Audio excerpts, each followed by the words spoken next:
Deze is hartstikke awesome Test.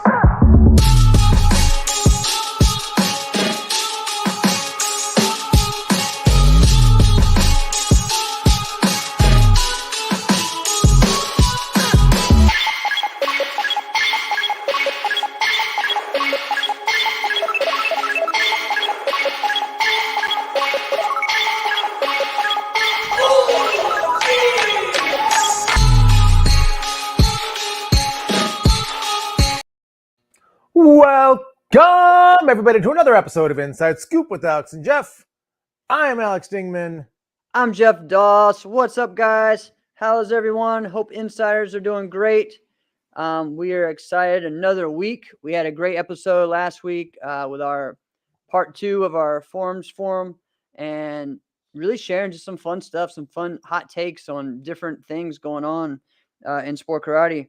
And, you know, I'm sharing. Hope you guys share the podcast with different groups and everybody. For sure. And, yeah, you know, let everybody know about your favorite sport karate podcast. So, and again, we will be back. You know, if you are listening to us, sorry, you missed us last week. If you normally listen on the podcast version, but we find us on Spotify or Apple Podcast or whatnot. Yeah. Our director, you know, has been traveling, as you can find out. As you know, he's in London right now, so having some fun. Yeah, have some fun. There, Travis. Well, I love that. You're gonna be. Hey, Gabrielle, how are you? I'm envious of, you know, his situation. It's great that he can. Me too. He's still working. He's working, and he's able to, you know, do what everybody kind of like says in their head, like, oh yeah, I would just work from wherever I wanted. Well, he's actually doing that. So yeah, I think that's pretty dope. It's pretty cool. All right. If you cannot see, you don't know, we are sponsored by the Virtual Fight Tour, and man, it's Virtual Fight Tour has done some amazing things and really changed the sport over the past 2 to 3 years, and really excited to see that. I guess it's been 2 years, and and so really excited to be a part of that, to continue to support what they do, and they continue to support us. So we're excited about that. And you want to go ahead and just let's start talking about what Jesse did last week. What's up, Jackson? What's up, guys? I think it's so dope what he did when he was talking about the like the team challenge. You know, so there's a few things I've always thought about, you know, like what would be the coolest thing that a tournament could do, right? You think about like, well, what makes something cool? Right. It makes it cool if it's exclusive, because then it's sought after. Like, oh, I want that, but I can't do that. Oh man, let me get the VIP, right?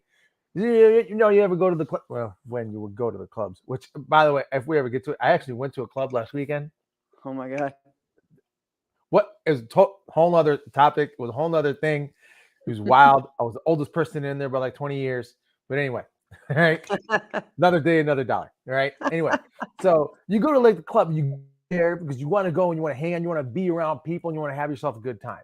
But apparently the coolest place to be is the place that's secluded away from everybody. And we're like, why is that cool? Because nobody can be there. But yet that's not actually what you want to do. But it's exclusive, so it's cool. So you think about like, all right, what would be cool if it's exclusive or if just everybody is at it, you know? Right. Like, that's where you're not cool unless you're there, right? Mm-hmm. It's just one of those types of things. So I think about it like, remember the movie Enter the Dragon? All right, hold on 1 second before you get on to all this. Yeah. You hadn't really told anyone what Jesse did, okay? So that's true. I did. So in case you haven't seen, he put out a video, and he kind of said, you know, we hear a lot of stuff about who has the best team, who has the best 3-man team, or who has the best 2-woman team. Well, I want to put my money up, and so put up or shut up. So he's saying I put $1,000 down, and we keep adding to the pot, and that'll be the pot, and winner take all. You know, maybe he'll do maybe a runner-up type thing, you know, for something. But so he's challenging 3-man team for men. He's putting his next level guys, you know, that would be like Tyson, D-Stacks, and James Poor. against whoever else wants to match that, who wants to go up. So again, CTE talked about it some, but this is your chance, guys, if you want to not only like be the best, but do it in a different platform and really be all the eyes focused on you. It's not a whole tournament going on. It's not this or that. No one's going to miss. Like, oh, I missed that fight. I didn't know. Like, it's all on the teams. Who is the best. Because I don't think there's a date for it yet. So go ahead and answer his call. Yeah, it's not a matter of like, oh, I can't make the date. My cousin's getting married. Like, there's not even a date set for it. No. It's just like all teams tell me if you're in. That seems like that's where the status is right now. Right. You're not really trying to win if you're not trying to be a part of this. Right. Which, hey, let's be honest.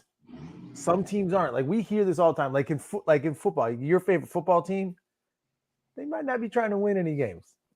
They're not. Hey, they are right now. They've been making a lot of moves right now, man. Your favorite football team, that's for sure. Yeah, my favorite football team. Yours, no. But I like mine. I like what my team's doing. You know what I mean? I actually really don't even watch much football. I pay attention behind the scenes. Yeah. Right? Let's hear your favorite. They're not always trying to win. So some of these teams might not be. They might be planning for the future. We not. Those teams are really, we're not to that level yet. All right, you should still compete, but we'll find out.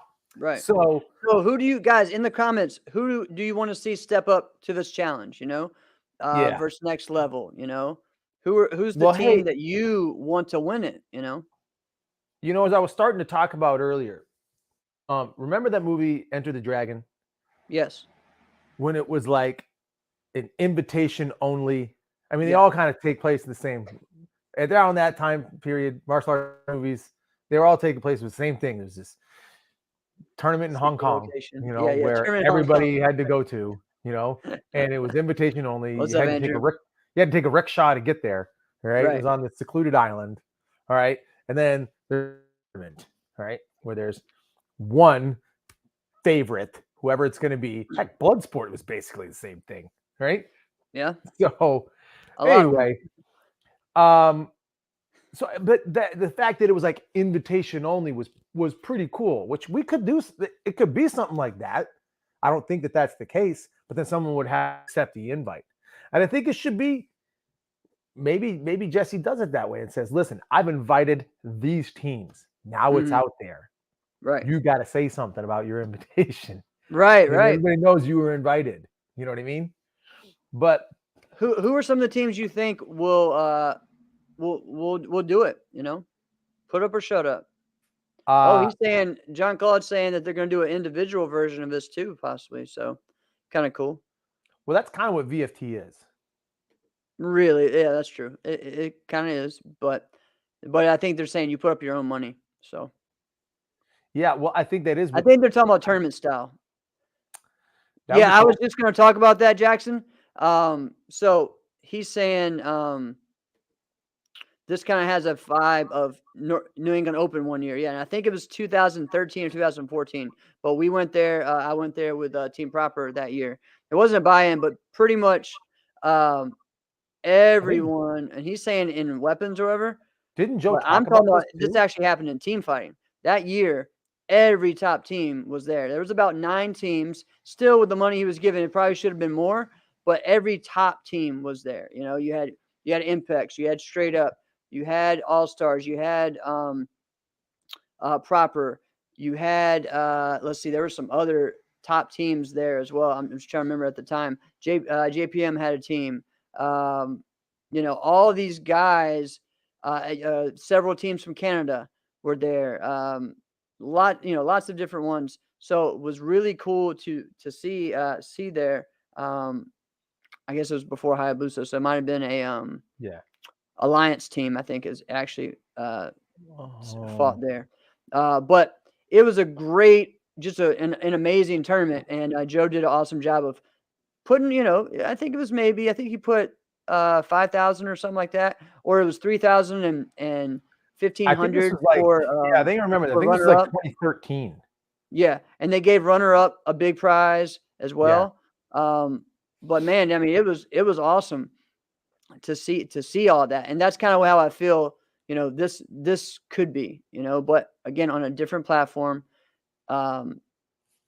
in the cage. So pretty Cage is awesome different. stuff. I think you guys need to reach out to Jesse if you have a team that wants to get their name out. This is a great time. If you have a team who you think is the best, let's see it. I mean, I'd love to see all these guys top 10, Diamond, All Stars. Um, I would love to see Impex have a team again. I don't know what's going on with that, but I would love to see that. Straight up, TDE would be a great team in this. Yep. I mean, just amazing. So, and again, if you have a team that you feel like can do it and shock the world, put it out there. Why not? Right? Yeah, and there's teams that catch fire. Yeah. That in a tournament, you're like, damn, how the heck did that happen? You know what I Yep. mean? How did these guys do that? Heck, I've been on some of those before. Right. You know what I mean? Right. When we won the team matchup, and you're like, let me see if I got this straight. These NK boys beat them, and them too. Right. They must have just had themselves a night, and yeah, that can happen. So, like, obviously, you look at it on paper, and I don't know, who would you say would be? Well, let's say there's 8 teams. That makes it an even bracket. 8 teams. There should be at least 8 teams that want to do this. Right. I mean, that's $8,000 right there. Yeah. Yeah. So. Yeah, there you go. And then what? The runner-up gets your money back, maybe. Yeah.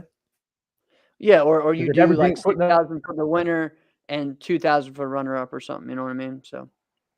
Yeah. Right. So if you did that, if we're talking 8 teams, we're talking about the men's teams because Jesse specified men, 3-man, 2-woman team fight. And the only reason I think the 2-woman thing is just because not a lot of teams have women or more than 2. You know what I mean? Right. So yeah. What Richard's saying. I think he's just talking about some of the times that you guys had surprised people. So yeah, including some teammates. Yes, he did. We did. we did not expect him to do all that stuff. So yeah, even his teammates, he's surprised. But anyway, if we're talking about the top 8 teams right now, let's just go down the list. You know what I mean? Let's say All Stars, straight up, TDE. next level, TDE. Yep. Top 10 USA. Yep, top 10 USA. Did we say? Let's see. I don't know who Impex is. I know who 2 of them are. Right. Well, they have a team, but they haven't really fought. They got the other kid from Canada. Yeah, Nico. Yeah. There's, we don't know what's happening with the, like at one point we had the K-Talk team that was kind of building up. We don't know what's going on with that, and Adidas. All we know with other K-Talk is everybody copy and pasted the same, farewell letter. Yeah, I felt like I was supposed to it got to the point where I should have said, "I'm sorry, I'm no longer with EOC," because it was everybody was doing the same thing. Oh, that's another one. Gypsy would be a good one, I think. Gypsy. A young one. I don't know about Revolution. I don't know who won Revolution. I think Diamond, I feel like they have a solid team that, could be on there. Revolution doesn't have a team we're at 7. fighting yet. Revolution doesn't. They're building a men's team right now. They're building one, with Cameron Kloss and Angel, and they're building a good men's team. But I don't think they're there yet. You also have. All right, people say Proper, but really Proper has a team from Mexico they could put in there, or a South Latin American team that they could put in there, with Colocho. What's the other guy's name? I think it's Luis and Eker, or they have another one as well that they could put in there. Oh my God, Jorge. Yeah, Jorge Morales as well. So they could have those guys they could also have a European team as well, you know. So I still think KTOC's got a team, though. KTOC still's got a team. Actually, I don't know. Yeah, I think I Hector's don't know if they still do. with KTOC though. So Hector's still with KTOC. I don't know what they got because I you don't also know. I are can't talking about. remember who left. I don't know about international teams. I mean, I think that would be good as well. I mean, they're gonna make it to New York. But it counts if they're all you wearing the know, same uniform. They Velocity, make it to New York. I think could have an awesome team. You know, with Justice and Ortiz, and then the other guy that won down in Starcade. They have a good team. I think his name's Kendall. They have a solid team they could use there that are all up and comers. So it's really interesting, you know. I mean, I think we could definitely get 6 to 8. So and yeah, a Canadian team would be great. You know, a couple of the things, you know, that like talking about, you know, New England Open, how that reminded me. We also talked about those times when like a team kind of just ran through people and it was surprising. I feel like at Diamonds that has happened several times, you know. We talk again about Proper. That year that they won, that was kind of surprising, right? Like, whoa, like where did that come from, you know? And they had a good draw, yep. And they made they gained momentum once they got it. Right? Yes. So, and also, not many of those guys have gone against them before either at that point, right? They still hadn't gone to that many events. And what was weird to me is that they didn't even really use Leon Jefferson that much. And, you know, it was more. No, they didn't. In fact, what's funny is the Hayabusa team, we were there and I missed the first, whoever our first fight was on our team. I think it was Julio. I missed it and I went in. And coach is like, Dingman, get in there. So I go in there. I don't know what the score was. Right? I'm just going in there fighting. I'm running into a couple things. And he's like, Dingman, slow down. And I'm like, all right, slow down. And then I win my match, but I still have no clue what's going on. And we lose. And I'm like, what just happened? Right? And I remember, what was it? It's feeling like, man, these guys are pretty good, though. These guys are all right. But, you know, are they going to be able to make it, you know, past the next day? And they had a good draw the next one. I think they beat and then they just kept going and they kept going. And I'm like, wait a minute, are we really watching this? Did Proper win the Diamonds? Yeah. Yeah. Now, wasn't there had other teams that have done the same thing? I think that I think on CTE they were talking about a team with Chris Robinson. I think they misspoke about which team it was. Because I thought that year that they won, it was when he stepped up and fought with TDE or WKF at the time, right? He fought with WKF. Yeah, it's the same thing. All right, so don't say no. All right, you know what I'm talking about. All right, it's Jim Haymore. You're right. My bad. Jim Haymore, right, was on the team. Jim Haymore was on the team. Ryan was on the team. And Chris. Yeah, that was the team, and they beat JPM, and they ran. That was the year that probably had one of the biggest team fighting groups, right?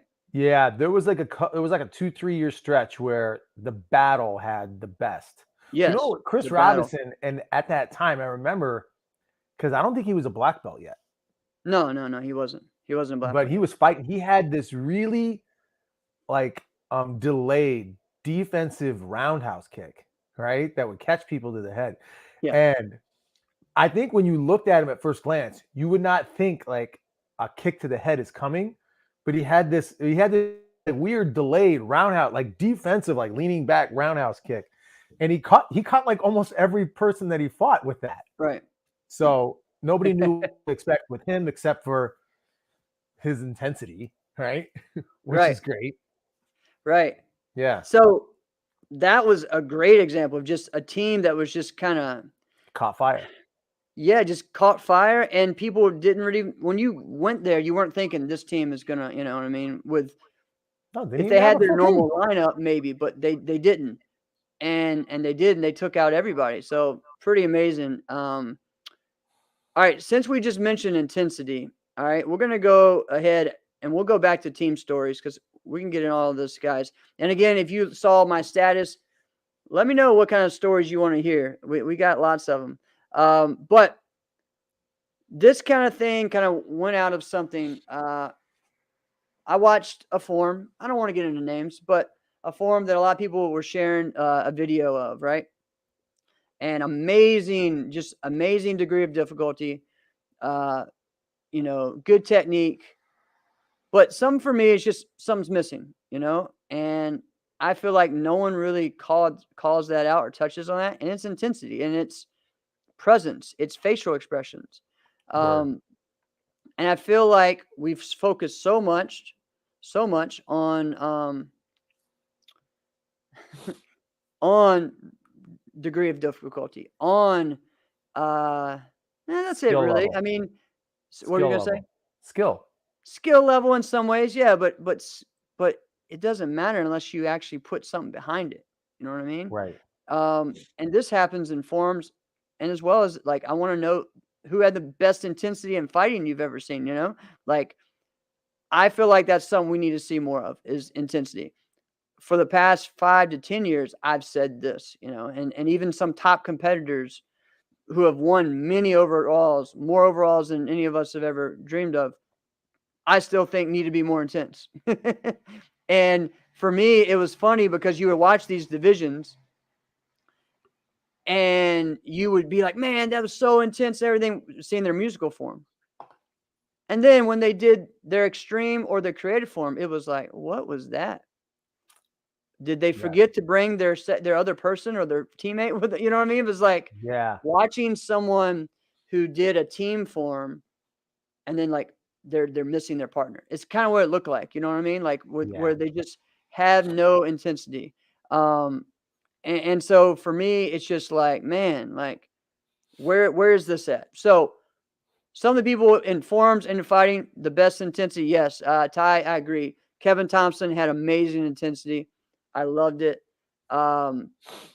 Another one that was kind of recent though was Jacob Ellis, man. Jacob Ellis was a great competitor. And when he would go, it'd be like, just pumped up and look like he was going to pop something in his, in his brain or something, pop a blood vessel, We should touch a little bit more on some of the forums ones because those are easier to see. Yeah. And then we'll go into the fighting. That's fine. But Kevin was intense in everything. I mean, heck, he was intense in shaking your hand. I mean, God. Yeah. I think on recent times, I think Kyle Montagna. Okay. Yes, he had you're right. Over the top intense. Very compared intense. to his competition, right? I think he was by far intense. And I remember when I first watched him at his highest level, right? Well, I don't want to say that sounds funny to say, right? When I remember watching him at his highest level, right? One of his last few years, and I remember thinking in my head, like, you're one of the best guys in the division. You're performing and competing as if you're just trying to knock off some of these guys and that's some of the ways that you do it. When you're not the best skilled, when you don't have all the best tricks, when you don't have the most creative moves or the best choreography, you have to make up for it in another way. So when I would watch Kyle do it, I'm watching someone who looked like they're trying to compensate for things, although they had all the things. Right. I thought that was pretty cool. That's cool. All right. So Andrew brought up one, and it's Keith Weston.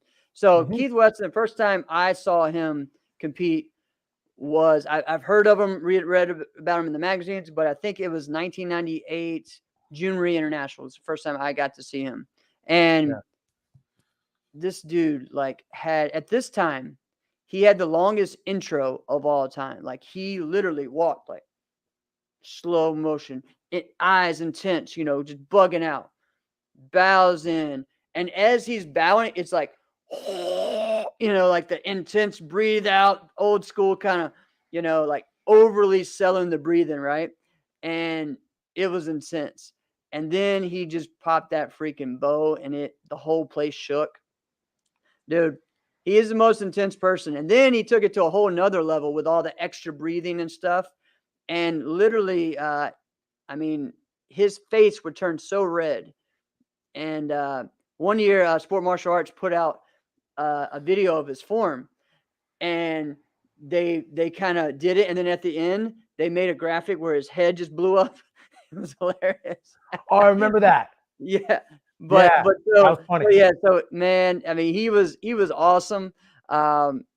And then he kind of took it to the next level of doing it without all the extra breathing and everything else, and just super traditional. I think that's like where it's Laurie the was. best. Huh? I think that's where it's the best. Oh Where it's yeah, like yeah, that. yeah. But again, knowing the yeah, you're right. He would turn purple. But again, knowing the breathing and stuff is a big deal, you know. So we're getting a lot of good ones here. Damon Gilbert, definitely intense. I got lots of stories about that. Who are some other ones? I mean, I know myself and a lot of people, you know, like for me, I get super intense. I love it. And then, you know, there's many other ones that well, I can think of let's touch forms-wise. on a few of them in forms, and then you know, let's see if we can hit some for. I think Tim's right on when he says Casey. You know, Yeah. Casey Casey, Nash. I mean, definitely. she was. You know what one? All right, let's go the person before Casey. All right. Bernadette Ambrosia. All right. Oh yeah, That absolutely. squeal, that yell, that intensity, the power. I mean, It was one that of those really yells was where it was what like you could hear it from across the room and know who it was her and then Meadow Maize. There was those two. Those two were that, and at really that time. Yeah. at that time, I think, without them, I don't know if Casey would have had to be as intense, you know, because those are her direct competition, especially with Bernadette. So that was definitely one Because Casey that did I credit would Bernadette think. quite a bit for, you know, what she was trying to do. Yeah. That's a good point. I like that. What are some other ones that some people are saying here? Let's look at them. Yeah. It says Oriol Torres, you know, puts everything into Now, context. Ariel, I think what I like out of Ariel is just his straight up speed and power. I was watching him, I don't know if it was today or the other day. I was watching just of Ariel. Just he does a good job of kind of like putting little snippets out there of himself, and I'm like, Yeah. this dude. His training's insane, right? His training is insane. I mean, I like it though. Like it's cool. It's exciting. Like I would want to do that same type of thing. I'm like, gee, why didn't I think of this stuff? It would have been great, right? So, but to see a human from move to move, it's a very short burst, right? That's what it is, right? It's burst. It's not aerobic. It's anaerobic, right? Right. And people who think we do aerobic activity, we do anaerobic activity, Right. right? We go from here to there, wham, and when we stop, right? Ariel just does it like the best. Look, guy's awesome. All right, there's two more that I think. So Corky Sykes is one. So this guy, did you ever have that drink Red Line? All right, this was a thing back in like about 10 years ago, 15 years ago. Yeah.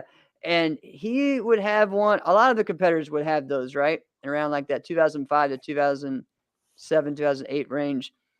And they'd just be like freaking out. I'm like, dude, you need to chill out. And Corky would be like that, man. And he would get into his bow form and just go so fast and yell. People like, whoa, what is going on? And then he'd add in his little bit of like pop and locking into the bow form. And it was great, man. It was a lot of fun. But Corky Sykes, super intense. Also, one more, which is way before, and a lot of people may not remember this guy, Mike Testa. All right, this is from 2000. And he competed mostly in the NBL, but he was one of the best junior competitors at that time. And this dude literally, like, he did his form, and when he finished, he was so out of it, like he was that intense that he didn't know how to get off stage. Someone had to actually go up there and take him off of the stage because he got so like lightheaded, just like, ah! And then just kind of he was just stuck. This happened. This was at Slugfest in New Orleans in 2000. The craziest thing I've ever seen. And that form was actually on the when we talked to Emily about the video of the top youth competitors of 2000, right? or 2000 and 2001. That video of him was on there of that. So it was Yeah. 2000 and 2001, and this dude was just crazy and just a funny guy because he was like 14, 16, but like living in the the dance clubs of New York, like just kind of one of those kids that just Yeah. probably knew a lot more than he should have at that age, Yeah. So yeah, just it was crazy. But he was a great competitor. Got to find some more video of him and put that out there. All right, let's get into fighting. Let's talk about some intense fighters. Yeah. Yeah. So I think Damon Gilbert's one of the most intense fighters I've ever seen. People talk about that 2008 time against Raymond. I'm talking about 2004 against Raymond at Rhode Island, where he just starts punching them. Call my points. Call my points. Like punching Raymond in the face and yelling at the judges to call his points. That's intense. There's many. I don't know. I mean, Damon is obviously he's intense. Yeah. I think he says the judges say stop too early. Oh, yeah. And I say the judges decide when you stop by saying the word stop. Right. It's not up to you whether you think it's early or not. So I think he is a dirty fighter, but it's okay. Like people can wear that as a badge of honor. It's just what it is. One of our other favorite point fighting. Well, one of our other favorite special guests that we've had here several times is the same way, Jeremy Rooke. So Damon's way worse. Dude, it's a little different. I watched Damon fight Trevor when they were on the same team.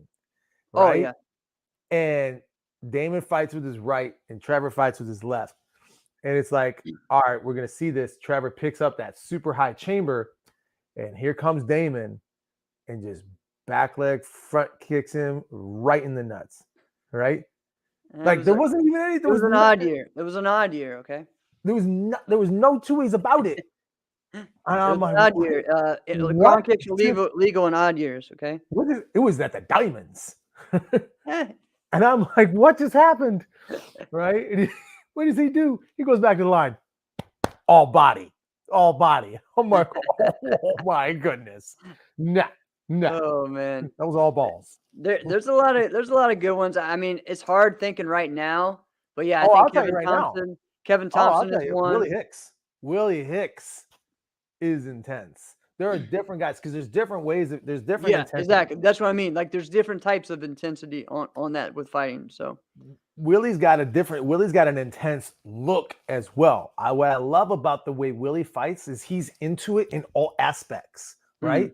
Like this is like what brotherhood, and we get it, and we understand that nobody else understands us outside of the people in that, event hall or wherever we're at. Like anybody just in the hallway who's walking by does not understand what we're doing except for us. This is a brotherhood to a certain degree. However, right, there does need to be a switch as to when you go in and when you go out. So much of this, we're friends with each other.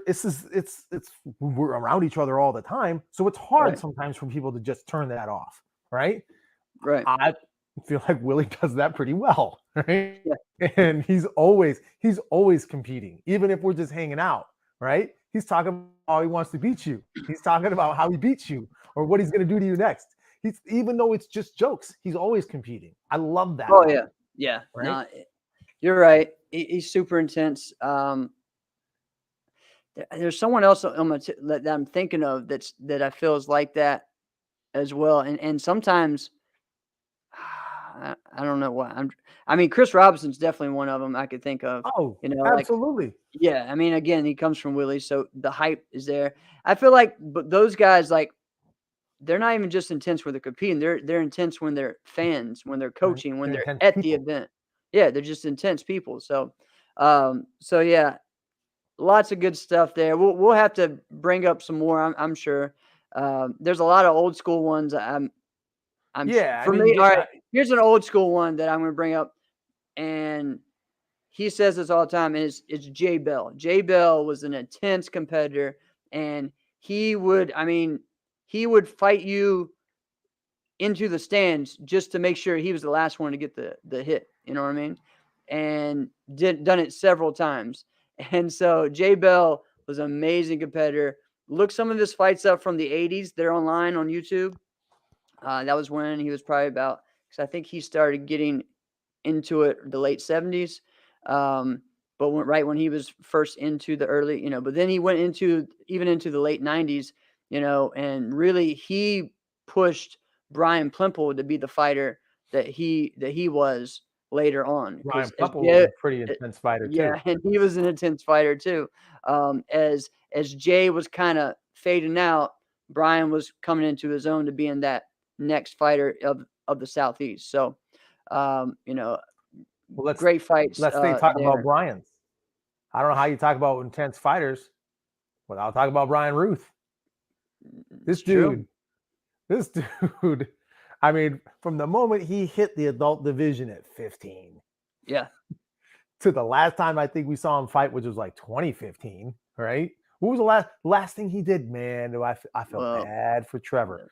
He's out there at the battle in like a school uniform and like some duct tape gear, and you're like, all of this looks like this is gonna go bad for you, but you're Brian freaking Ruth, right? Yeah. So he's fighting Trevor, and he tries to do a sweep and does not sweep him. No.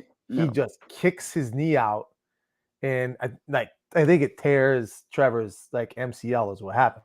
Right. And there's another intense guy, Trevor. Yeah.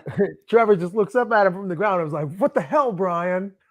Right. The guy just kicks your knee out, and here you're trash talking him too. Like, this is great. This is just fantastic. And he did come back. Yeah. He came back in that fight and then beat him. Dude, talking about intense. It takes some intensity to get through that. I'd have been done. Dude, I mean, Trevor, talk about intense. In Montreal in 2000, I want to say 2000, okay? Trevor always had a hard time against Ninja. And so Ninja is fighting him there, Ninja Fitzpatrick. And they're fighting. And I guess he's getting a little frustrated, with Ninja, because Ninja's movement kind of bothered Trevor some. And Ninja kind of slipped and fell, and he's on all fours on his knees. Next thing you know, Trevor just goes off and penalty kicks him like punts his head. Yeah. So that's some intensity, okay? To where not really very, I don't know how, definitely not legal, but no matter what league you're in. Yeah, no matter what league you're in. So I think, I don't remember what happened. I know he got DQ, or he was supposed to. I think somehow he ended up in the finals still after that, but not even sure Damon would have done that one. No, maybe he would. I love the other the story that Travis always gets on Carlos about doing the guy's knee was on the ground and Carlos put his foot on the guy's knee and then kicked him with the other leg. Yeah, Sam was there and saw that one, because I think Sam had to fight. I thought you fought one of them in the finals or something that night. Well, I knew that you were around that time, so because I know the next year you fought. He fought Trevor in the at Quebec Open. In the continuous team fighting that we had, which is crazy. Lots of fun stuff in that. So, all right. Yeah, lots of intensity there. Let's get back to some, because we're kind of getting onto that with team stories. Come on, man. I know you got some. Man, there's too many in my head. There's too many in my head right now. With Uncle Jeff. So I'll go ahead and talk about the time when we did go to Quebec in 2001. Okay, so lots of fun here. What and this was before it was a NASCAR tournament, but it was more just really a crane tournament. Huge event. As everyone knows that you've heard awesome things about the Quebec Open. One of the cool things they did there, they always did these set fights, but they did a team, like continuous battle with, and so they had us representing USA, even though we had a Canadian on our team. But, Jason Borelli, Trevor Nash, and Freddie LePan. All three amazing continuous fighters, okay? And you got to remember at this time, too, we were fighting NBL and NASCA, and all of them were winning NBL world titles as well. Then they go against, I think, a team from Venezuela and then a team from Guatemala, okay? So the Guatemalan team was a Perez team. I can't remember the Venezuelan team, but the guy was really good. There was a couple guys that were really good. And then we go against the Canadian team, which Sam, I think was on that team, and several others from there. I can't remember. I'm thinking Emmanuel St. Louis might have been on that team. So it was intense because we're talking about, sold out stadium, and all of these guys are just yelling, "Get him, Tyson, get him, Tyson," like calling Jason Tyson because he's just dropping people, right? Dropping people left and right. And they're not DQing anything. Just, if you can't continue, we win. Trevor is one of my favorite continuous fighters ever to watch because, again, the intensity and then his ability to throw things out of nowhere, kind of like when we had him on the show. He just tries different stuff. And everyone was just, excited about that. Trevor also won the overall grand. We're talking at that event, we had people that like Fortunato Aversa, Dominic Aversa, several, it was just a big event. It was a lot of fun. And Trevor, was just killing it that weekend. He probably had because I'm thinking we had team fighting as well on stage. We had continuous fighting. Our guys fought at least 5 times. Okay. And some of it's continuous, some of it isn't, but I just remember like hearing just the crowd yelling like, "Get him, Tyson," like just, and stuff like that. Just funny things that you hear when you go overseas or you go somewhere else. But yeah, I believe Sam and Trevor fought in that one. And I know that we ended up having we won the fight. They had to stop the fight against Canada. So that was one thing. Man. There's a lot of stories. Go ahead with one of yours, and I'll get another one on. So I think probably the greatest. Well, no, it's not the greatest because there's always one better. But this is one of the funnier ones that I've had, that I've been a part of, was U.S. Open in 2005.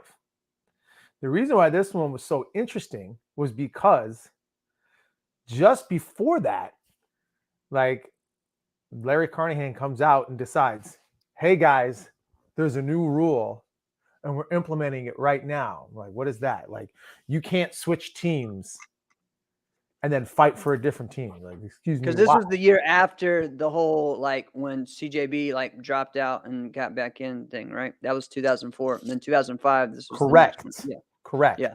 Okay. So, and this happened on the spot.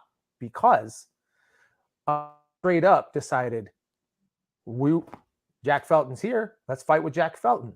Yeah. And Paul Mitchell had fits about that because he was wearing a Team Victory uniform, although Team Victory wasn't there. So Joe's like, "Why can't I fight with him? He's not fighting with anybody. I have a team. Problem solved." Right? And they were like, "Is he on your team? Is he not on your team?" Blah, blah, blah, blah. Well, it turns out that we had a pickup too. And I say we, I mean Greg Betlock and I picked up BT Webb, the late BT Webb. Right. Okay. So, that dude was great. Right. And then I think Team Dojo had then picked up Kodak, who was actually on Team Pro Rank. So the only team who actually had a team that was just theirs was GPM. And then they were protesting, like, you got to have a team of just the guys that were on your team from the last event. We're like, oh, so you guys want to be grandfathered into the win. Right. So it was just so chaotic. Here's the funny part, right? Remember, we have no coach. So we have no clue as to what we just like, this is how we would do team matchups. We'd be like, I don't know, what do you want to do? You want to fight him? I'll fight him. I don't know. You think we should do this? You, I'll go do it. No, right? We're rookies in this thing. We have no clue. Nobody's guided us. We're just kind of figuring this stuff out and go, oh, here's a good karate tournament. Let's go. You want to go together? Sounds good, right? So anyway, I watched Greg fight Kodak, and I'm like, man, that's a good style. I don't know if I have the style to beat this guy, right? So BT Webb loses his matchup, right? Greg ties his matchup, and I win my matchup. We're in overtime. And I knew they were going to send Kodak out, and I was like, I don't know, I was hot. And Greg's like, dude, stay out there. And I could see out of the corner of my eye, they sent Kodak out, and I look at him like, I'm not fighting Kodak, right? What? Okay. I guess that means it's me, right? Goes out there and wins. And now I'm trying to like claim like I did something. We go out there, we fight WKF in the final, who had just picked up Hamid, right? From the tournament before. So even they didn't have one. So funny part about this, I'm telling Greg what I'm going to do. Like, man, we're going to beat these guys and we're going to put Hamid down. Hamid's not going to get anything on us. We're going to put you on Hamid. All right. He's not going to get it. You could do this, man. You got more length. You got more power. Sure. All of those things were wrong that day. All right. So we lose. And I'm telling Greg, dude, I'm going to do a flip on stage once we win. I'm going to flip. Watch this, man. Watch. So we lose. And I still do the flips on stage. Oh, wow. It was so bad. What the heck? We're trash talking Hamid, like, oh, yeah, he's a traitor. And Hamid I didn't know this. We got runner-up prize money, right? Yeah. So, and he's like, fine, I'll take your runner-up prize money then. And we're like, oh, wait a minute. Never mind. You can get a drink with us. Yeah, funny. They made fun of me hardcore for that one, right? Yeah. As somebody should. Yeah, you should. Yeah, man, there's so many. I've been on so many just moments and crazy things, and I think sometimes some of the biggest ones or best ones were like not even at big tournaments, you know. And you said it, yeah. You know, it's just like it's funny, just and it's not even have to be like team fighting stories, just team stories, you know. I might have told this one before, but so Leroyce Tankson was on our team, right? So Leroyce is Jason Borelli's younger brother. Awesome competitor. Still to this day, one of the best continuous fighters I've ever seen. And so he comes to my house. He's slightly cooler than Jason also. Yeah, he is. Leroyce and I are about the same age. I think I'm a year older. And so he comes to my house after we go to Dixieland Nationals, and then we go to DC is the next week. Capital Classics next week. That is kind of like a home event for us at the time because our sponsorship was in Baltimore, right? Is right there. So we would have everybody there for that event. So, and our sponsor at the time just wanted us to have a team form, for some reason. And they were just trying to plug in anyone with me to have a team form. And so Jeff hates team forms. And I hate team forms. Exactly. I hate team forms. But about a month before that, we were all on a cruise, right? So we all went on a cruise and we do a demo. And, you know, Leroyce does some cool tricks and some things. And Spencer, our sponsor, was just real impressed with Leroyce with his demo. It's like, Jeff, you guys do a team form. See, I was like, but he doesn't really compete with forms. Like, he can do some things, but he doesn't really compete with forms. It's a little different, you know? So, all right, whatever. So he came to my house, you know, and again, he's coming from Chicago to, you know, Rustburg, Virginia, where there's 1,500 people. in, with, acres and acres of land. And he's like, what is going on here? I don't even know what's going on. So we're training, like, I don't even have a karate school at the time. Okay. We're training outside, learn the form outside, in the hot, we're talking about August. So it's hot. Yeah. And then we would go to my church's gym and, or like, where everybody plays basketball, gymnasium, and practice. So we make up this form. We got it figured out, Before that, I do one of my best forms ever, musical form, intergalactic form. The whole place, still to this day, like Daniel Sterling, everyone was telling me, he's like, dude, that was yours to win. You should have won it. I'm real pumped up. I'm pumped up off of this high, right? So I'm like, all right, you ready to do this? Let's do it. All right. We're about to go against Wayne and Casey, Wayne Dalglish and Casey Marks. We're about to go against Anthony Atkins and Ryan Pinkston. We're about to go against, Daniel Sterling. We're about to go against whoever, lots of great teams. So we go, I represent, do our intro. I do this little thing where I kind of do like a front handspring off of his back. And then we get started. And I'm going. And he's just sitting there watching me. And he's just like,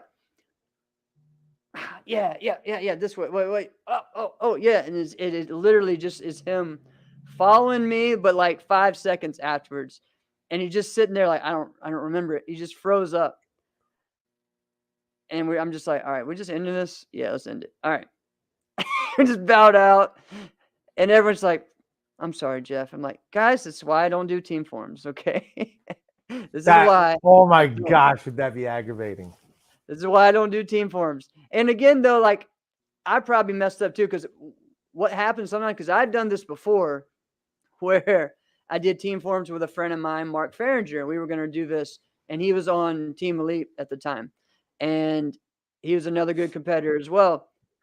But my thing is, if something goes wrong, like, just make stuff up.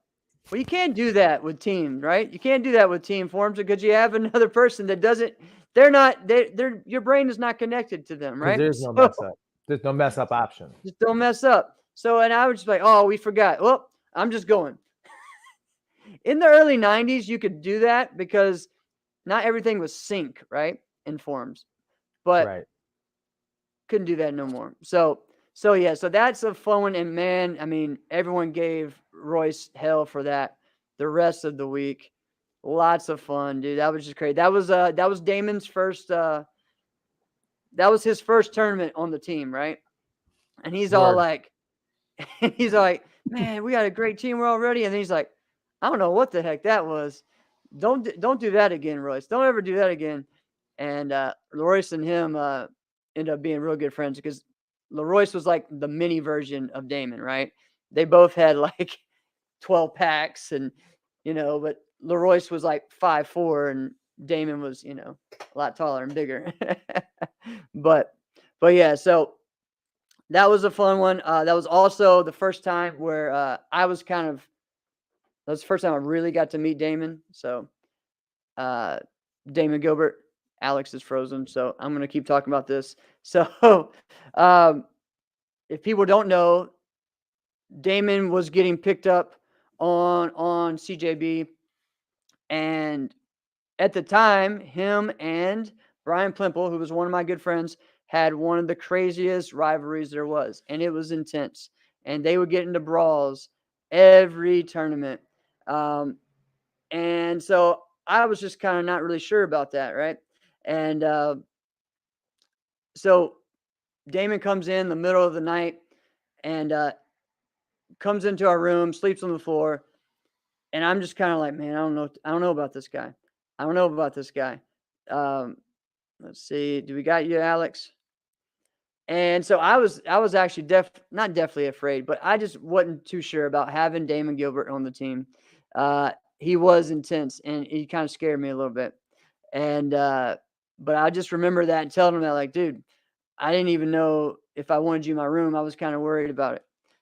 Come to find out, Damon and I have become best friends, and we're like, still to this day, is like one of my uncles. And we were always roommates from then on. But that was the first time I really got to meet Damon because to me, he was always the guy that was late hitting Brian Plimple and having crazy brawls with him, or same thing with Jason or Trevor or any of those guys. So, all right, we still cannot. Let me remove Alex. All right, guys, I'm gonna go to my competitor of the week, and this is kind of a crazy one because I have great stories, and so a lot of people may not know this guy. He is a promoter, but he was one of a great breaker, all right, on the NBL circuit. He's from North Carolina, good friend of mine, Doug Armstrong. Guys from the South, get ready. I'm sure you guys have some crazy sometimes about this, but Doug is the type of guy. He has a rat tail, all right. He's from North Carolina. He's a breaker, so breakers are crazy, all right. Let's just say that, all right. And if anyone has breaker stories, breaking board stories, we want to hear them. All right.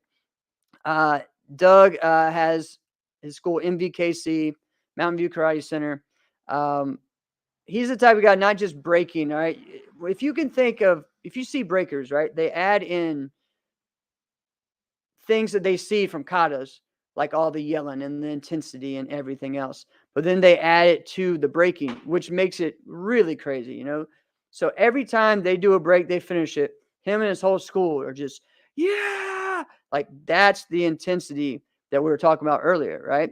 And it gets so loud and crazy that people are just, I mean, you can't help but get pumped up watching it, right? Doug won the 2000 world title in breaking in NBL. And so he's always trying to come up with crazy things for people to do. You know, he even had this idea of me doing my form, but then just adding breaks to it, which is a really cool idea. We were never able to do it. He was the one that kind of pushed me to start breaking a board over my head before I did my form, right? He also has created crazy things for his guys to do, like, you know, putting an egg in your hand and then punching through a bunch of boards or bricks or slabs, and then not breaking the egg, showing the egg, and then cracking the egg and taking the yolk. All right. So you guys are nuts. All right. Doug also is nutty in other ways. All right. He he has a partial, so he has, you know, he could take this tooth out, right? Well, one year at Super Grands, and maybe this happened twice, several times, but he's holding the boards for one of the students, and this guy does an awesome break. He breaks, and he gets so hyped. Yeah. When he does it, this tooth pops out, and he almost like pops out and like swallows it. And it was just the craziest thing ever. And we had it on video somewhere. So if you have that, put that out, guys. It's hilarious. Let's see. Sometimes after tournaments, Doug will do forms. And, you know, we're talking about a 6'5" guy with a rat tail, wearing tight jeans. And he always wears ring stars, no matter what. That's his favorite shoes. Just an interesting guy, all right? Love the guy. He's a character, good guy in our sport. But, you know, if you've seen someone doing forms at, you know, midnight, doing a one-handed cartwheel, it's probably Doug Armstrong. So that is my competitor of the week. He has produced some of the best breakers of all time, and I hope to see more of him.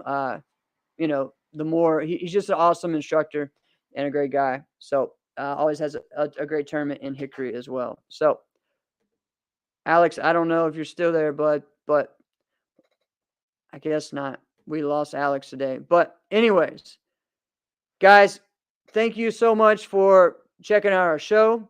That was my competitor of the week. There we go. His internet went down. I thought that mine would go down today, so we're having some storms, but they're not as bad. Guys, let's hear in the comments, share. We want to know more about what you think about the VFT team fighting. We're going to find out more. Get ready. There's many tournaments coming up. So, oh, you want me? Oh, all right. Yes. So I'm going to do this and then we'll finish up. Competitor of the week for Alex was Mark Hanzado. All right. So Mark Hanzado's amazing competitor.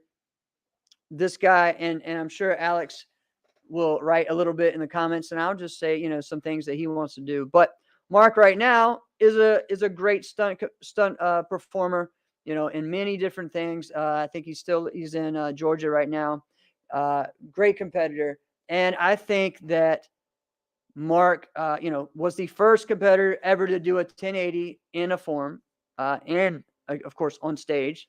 Did it at the Bluegrass Nationals, competing. This guy just had hops. He had one of the prettiest round off flashes, I think, ever, or round off tucks or layout, whatever. He just had one of the best. And super clean competitor, liked to throw in side kicks there as well. So was a great competitor on straight up. And then went to Paul Mitchell later on, Alex has a take on that. I'm not going to share that because I actually agree with Alex's take on it, but we're going to share that next week. All right. But Mark Hanzado, one of the best forms of weapons competitors ever. When he came onto the scene as an adult, it only took him about 4 or 5 months to really start catching on and winning grands and winning overalls and making the stage. And that's against competitors like Anthony Atkins, Daniel Sterling, DX, John Sue, all these competitors. So Mark really changed the game. And for me, it was always funny that people would try to go and do a round off flash after competing against Mark. It made no sense to me. And it still makes no sense to me when people, it's the same thing for not just Mark Hanzado, but the same thing with, to me, Darrell Lewis was the same way. His round off flash and running flash was one of the best, or like a Steve Tirada. Those guys were it was just a different level, right? So why try to do what they're doing just because? Well, it's in my form. Well, you can change your form. So Mark Hanzado, competitor of the week for Alex. He's going to talk more next week about that.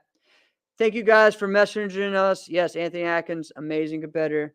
I think, guys, we got a lot of good feedback. Keep sharing.